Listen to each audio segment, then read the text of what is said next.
History often speaks of great empires rising and falling, but it rarely tells the story of the first moment when one unstoppable force meets another that refuses to yield. In the early 1200s, as Europe lived in its own tangled web of rivalries, a distant thunder began to echo from the far eastern horizon. Few understood it. Fewer still believed it. But that rumble was the approach of a power unlike anything the West had ever faced. And in time, that thunder would crash into the plains of Eastern Europe, carried by men who rode like the wind and fought like a single living creature, the Mongol army. In the opening years of the 13th century, a storm rose from the unforgiving Mongolian steppe. Under the banner of Genghis Khan, a man who welded scattered clans into a single, terrifying force, a new empire began stretching its shadow across Asia. Having crushed the Western Xia and the Jin dynasties in the east, the Great Khan turned his gaze toward the unknown lands beyond the setting sun. Western kingdoms and wandering tribes, still untouched by Mongol rule, now stood on his horizon. During this vast Western campaign, Genghis entrusted two of his most gifted commanders, Jebe and Subutai, with a mission unlike any other. They were to hunt down the last fragments of the defeated Khwarazmian Empire and, just as importantly, test the strength, unity, and character of the powers that ruled far-off Europe. Their long expedition began in Central Asia, pushing steadily southwest through the unforgiving ridges of the Caucasus Mountains. When they reached Derbent, the legendary stone gate that guarded the pass, the inhabitants refused to yield. Jebe promised them mercy in exchange for 10 guides. As a grim reminder of what betrayal meant, he executed one before their eyes.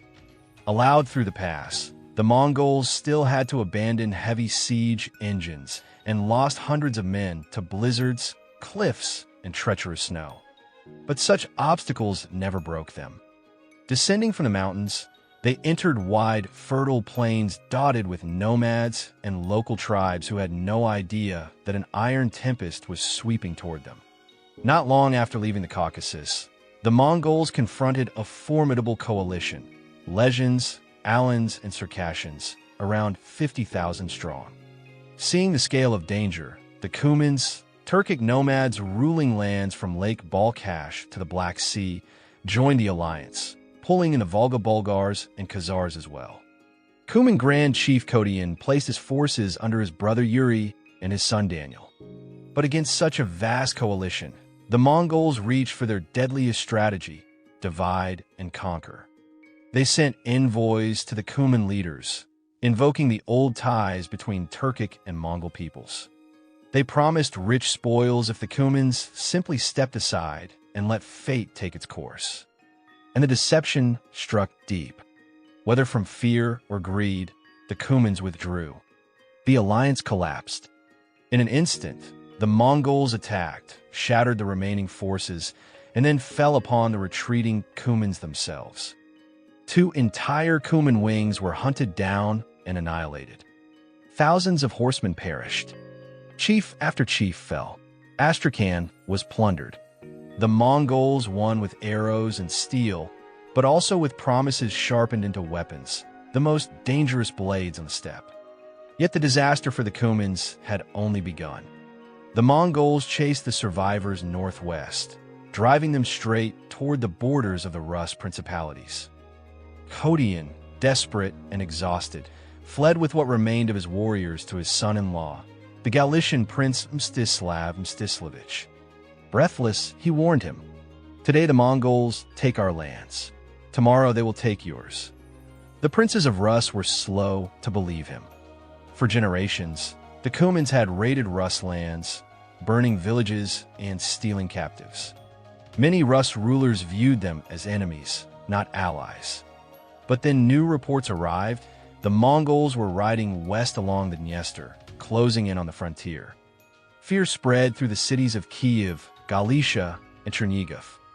At last, Mstislav of Galicia, Mstislav III of Kiev, and even Yuri II of Vladimir Suzdal agreed. They must stand together or fall alone. In hurried councils thick with incense and suspicion, a grand alliance was forged, uniting the Rus princes with the battered remnants of the Cuman tribes. Together, they would attempt to halt the Mongol advance. For Subutai and Jebe, the campaign was no longer a simple pursuit.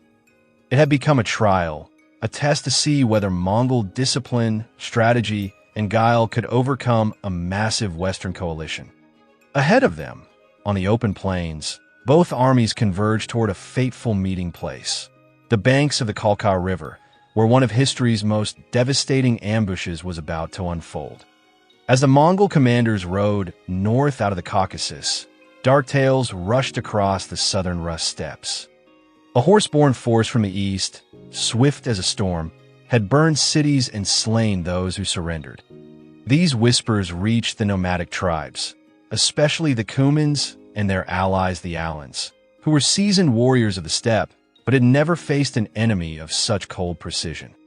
Subutai and Jebe's long journey had begun far earlier than most realized.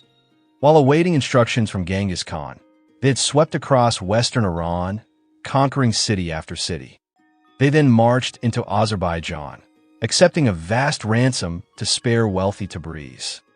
From there, they cut across the Caucasus, crushed a Georgian army, and ravaged western Iran, including Hamadan, choosing not to risk an attack on mighty Baghdad. By late 1221, they turned north once more, smashed another Georgian force, and plundered the kingdom freely. Only then did word come from the Great Khan. They were permitted to push deeper west. Crossing the Caucasus again, they met another alliance, Circassians, Alans, Lezhins, and Cumans. Rather than charge headlong into this mass, Subutai and Jebe reached again for diplomacy sharpened into deceit. They spoke of ancient kinship, promised riches, and sowed doubt. Some Cuman leaders hesitated, tempted by gold and fearful of bloodshed.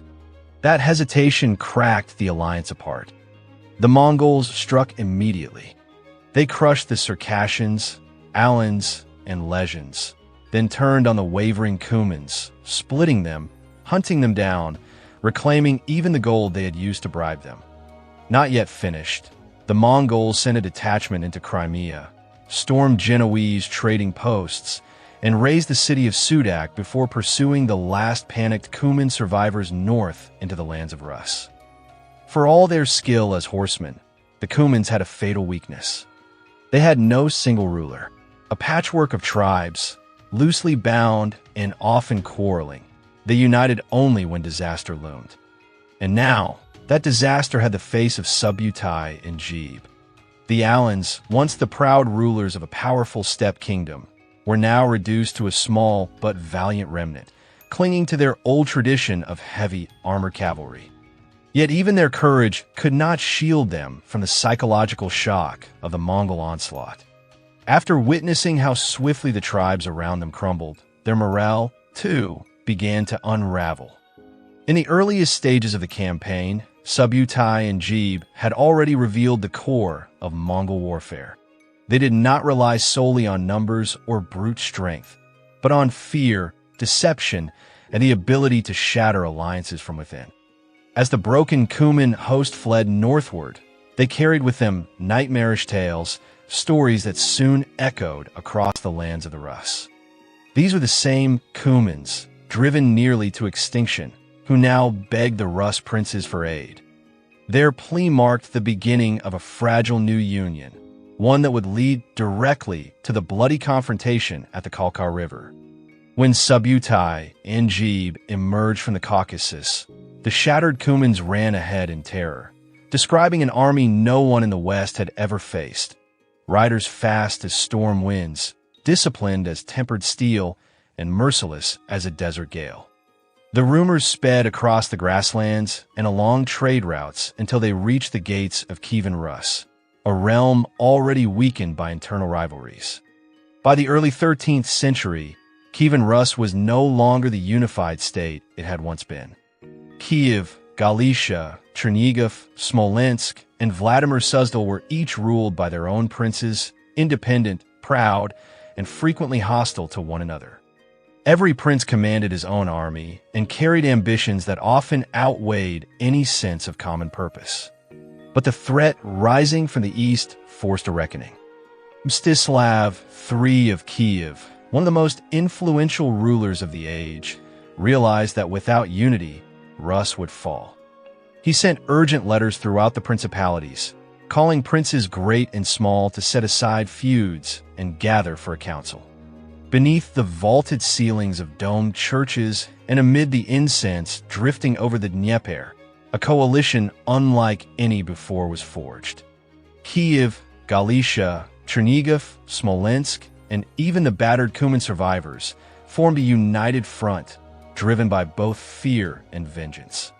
On parchment, the alliance claimed nearly 80,000 troops, heavy Rus cavalry, archers, infantry, and the swift Cuman horsemen. But beneath the grand numbers lay dangerous cracks. No single commander held authority. Each prince obeyed only his own will, and the Cumans, though fierce warriors, fought mainly for personal revenge, not loyalty. Meanwhile, Subutai and Jebe commanded a mere 20,000 riders, a blend of Mongols and steppe allies. From the south, they maneuvered northwest across the lower Terek, circled the Kuban River, skirted the Sea of Azov, and pushed northward. It was a grueling march, but a deliberate one. It allowed them to avoid the Rus advance and choose a battlefield where their tactics would shine. The Rus Cuman host assembled near Kiev and Galicia, then marched south and southeast along the Dnieper, eventually turning east along the western bank of the Kalka River. Their goal: halt the Mongols before they could devastate more territory. By spring 1223, the two armies, one vast and disorganized, the other small but unified, drifted steadily toward each other. Subutai and Jebe purposely withdrew southeast, probing, testing, and drawing the coalition deeper into a hostile steppe where supplies were scarce. Two worlds, two visions of war, were being drawn to an unavoidable destiny. The stage would be the low grassy hills, shallow waters, and marshes along the Kalka River, perfect terrain for a trap centuries ahead of its time.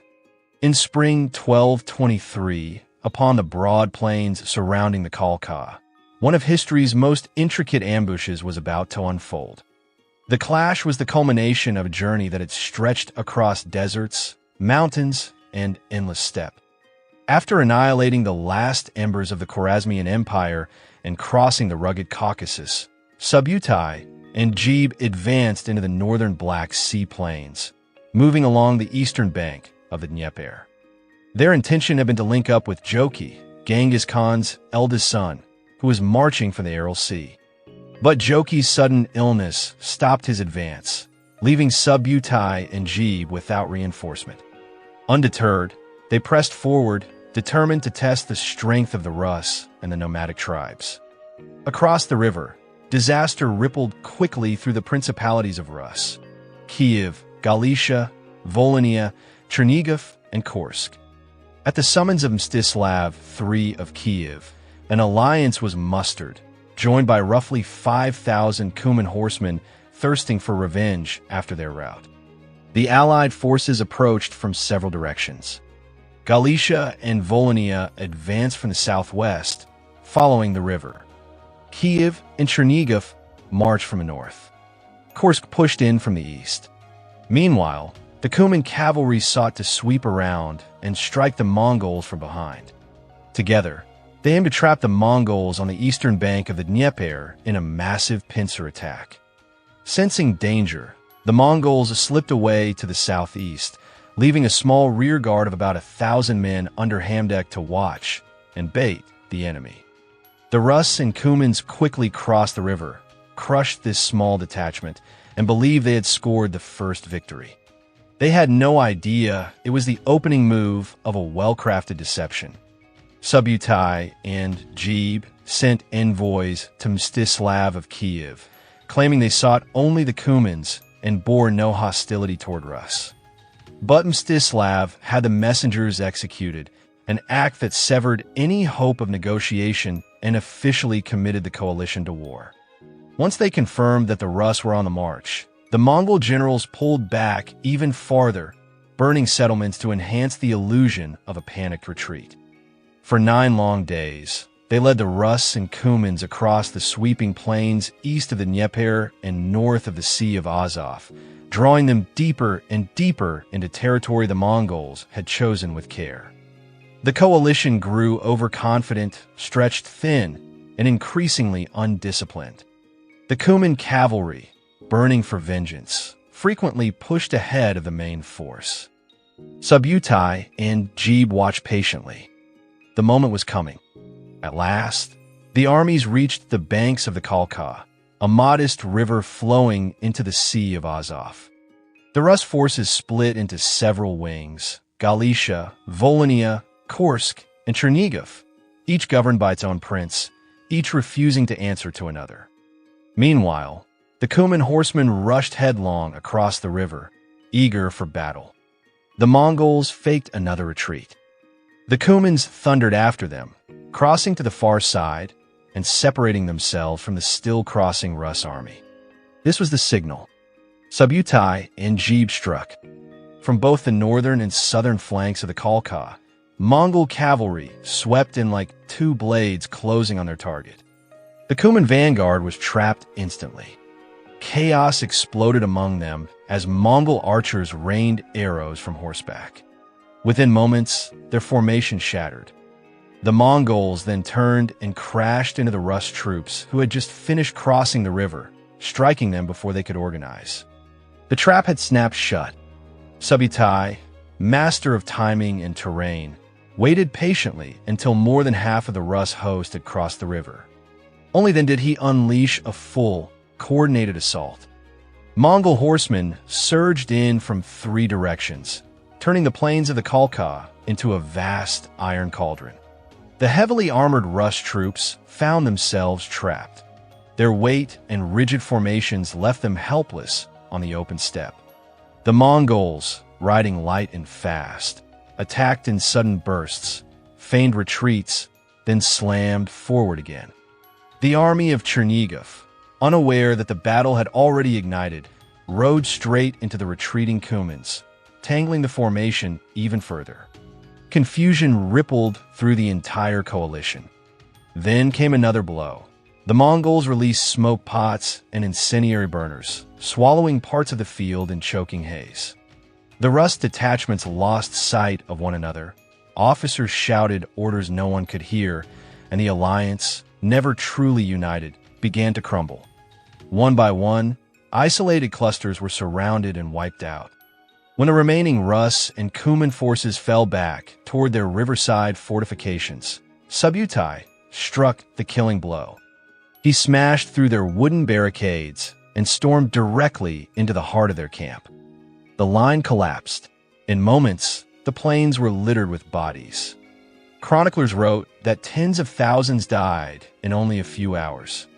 The Kalka ran red, and the corpses scattered across the grass told the story of a coalition undone not only by Mongol arrows, but by its own disunity. Part of Mstislav the Bold's contingent broke through the chaos and escaped northward. Mstislav of Kiev, with roughly 10,000 men, managed to retreat west and fortify himself on the hills above the Dnieper. But the Mongols were relentless. They caught him, surrounded the camp, and crushed it. Forced to negotiate, Mstislav and several princes surrendered under promises of mercy. But Subutai had no use for captives. They were forced beneath wooden planks, and atop those planks the Mongols held a gruesome victory feast, slowly crushing the prisoners beneath them.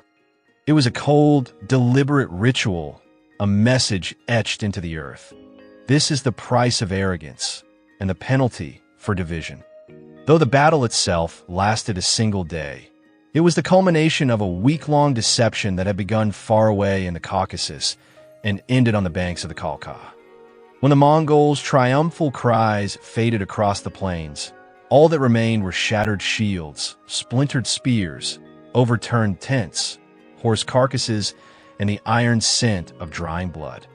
The spring sun glinted on dented armor, revealing a harsh truth. The mighty alliance of Rus and Cumans had been obliterated in a single, expertly crafted blow. Historical accounts offer staggering numbers. Richard Gabriel estimates up to 50,000 Rus dead.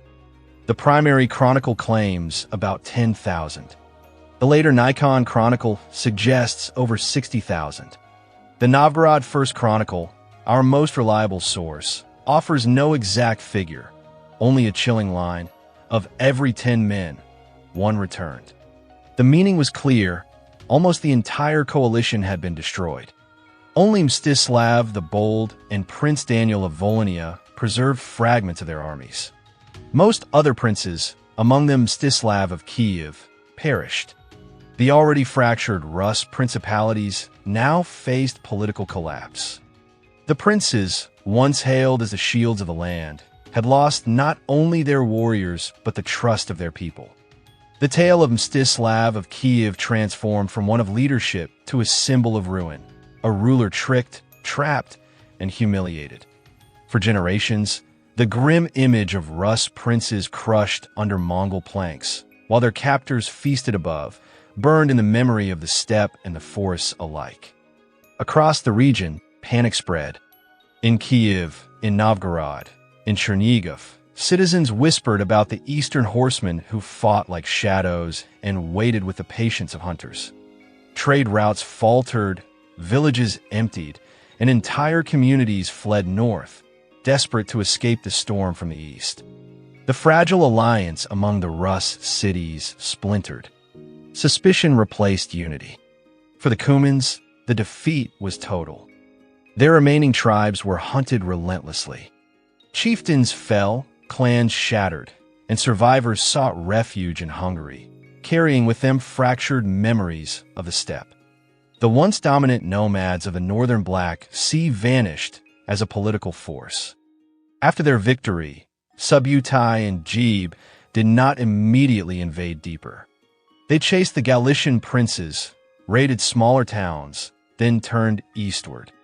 While crossing the Volga near today's Volgograd, they encountered one of the rare setbacks in Mongol history: the Bulgar victory at the Battle of the Samara Bend, forcing them to withdraw. Later, they crushed the Konli tribes near the Urals and exacted tribute from them. Their entire expedition spanned nearly 5,500 miles, one of the longest continuous cavalry campaigns in recorded history, before they returned to Genghis Khan. The Great Khan praised their achievement, though Jebe did not live long after the campaign. The Mongols did not seize Rus at once, but Subutai planted a network of spies throughout Europe, gathering intelligence for what was to come. The collapse at the Kalka had shaken Kievan Rus to its core. The blow that followed was inevitable. In 1237, Subutai returned, this time with Badu Khan and an army of 120,000, and dismantled nearly every Rus principality. Everything the Rus princes feared had come true. That early expedition of just 20,000 riders under Subutai and Jebe became the blueprint for every Mongol campaign in Europe, Poland, Hungary, and beyond. Vast armies crumbled before a force that understood strategy more deeply than any of its opponents. Divide the enemy, lure them into the open, and strike only when their formation fractures. Kalka was the West's first encounter with Mongol warfare, a confrontation where discipline, speed, and ruthless calculation mattered more than heavy armor or sheer bravery. But the significance of Kalka reached far beyond the battlefield. It reshaped the very map of Eastern Europe. The Golden Horde would rise from this foundation, ruling the Russian plains, the northern Black Sea coasts, and the Volga Basin. Kiev's influence waned rapidly, while Moscow and Vladimir began their ascent. The Cumans, once lords of the steppe, became wanderers in foreign lands. Yet Mongol domination also opened new pathways. Trade flourished under their protection. Goods, knowledge, and ideas traveled more freely, weaving Asia and Europe together.